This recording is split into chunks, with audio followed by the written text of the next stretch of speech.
আসসালামু আলাইকুম রহমতুল্লাহ। কেমন আছেন বন্ধুরা? আশা করি ভালো আছেন।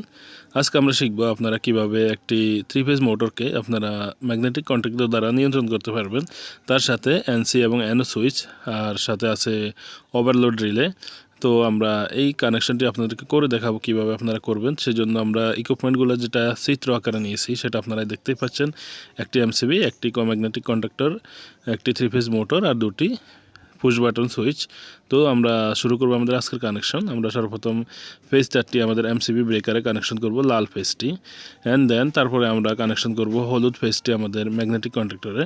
অ্যানিমেশন আকারে প্রত্যেকটা তার প্রত্যেকটি কানেকশনে আমরা পৌঁছে দেব। তো এখন আমরা ব্লু ফেজটি আমরা আমাদের ম্যাগনেটিক এমসিবি ব্রেকারে কানেকশন করব। সেখান থেকে আমরা আউটপুট করে আমাদের ম্যাগনেটিক কন্ট্যাক্টরে আমরা লাগিয়ে দিব। সর্বপ্রথম ফেজটি আমরা লাগিয়েছি, অ্যান্ড দেন আমরা ইয়েলো ফেজটি লাগাবো। ইয়েলো ফেজটি লাগানোর পরে আমাদের রেড ফেজটি আমরা লাগিয়ে দিব। রেড ফেজটি আপনারা দেখতে পাচ্ছেন অ্যানিমেশন আকারে আমাদের ম্যাগনেটিক কন্ট্যাক্টরে পৌঁছে গেছে।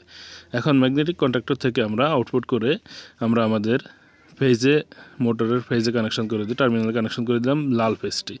এখন লাল ফেজটি কানেকশন হয়ে যাওয়ার পরে আমরা আমাদের হলুদ ফেজটি আমরা অ্যানিমেশন আকারে আমাদের মোটর টার্মিনালে কানেকশন করে দিলাম।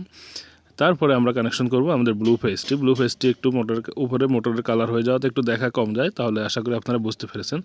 এখন আমরা একটি ফেজ তার নিয়ে আমাদের ওএলআর রিলের এনসি বাটনে দিলাম। এনসি টার্মিনাল থেকে আবার আউটপুট করে আমরা আমাদের এনসি পুশ বাটন থেকে এনও পুশ বাটনে কানেকশন করে এই সার্কেলটি সম্পূর্ণ করে আমাদের ম্যাগনেটিক কন্ট্যাক্টর A1 টার্মিনালে দিয়ে দিলাম। তারপরে আমরা পুশ বাটনের মাঝখান থেকে একটি তার নিলাম, মাঝখান থেকে নিয়ে আমাদের এনও টার্মিনাল দিলাম। এনও টার্মিনাল থেকে আউটপুট করে আমরা আবার ম্যাগনেটিক কন্ট্যাক্টরে দিয়ে দিলাম। এখন নিউট্রাল তারটি নিয়ে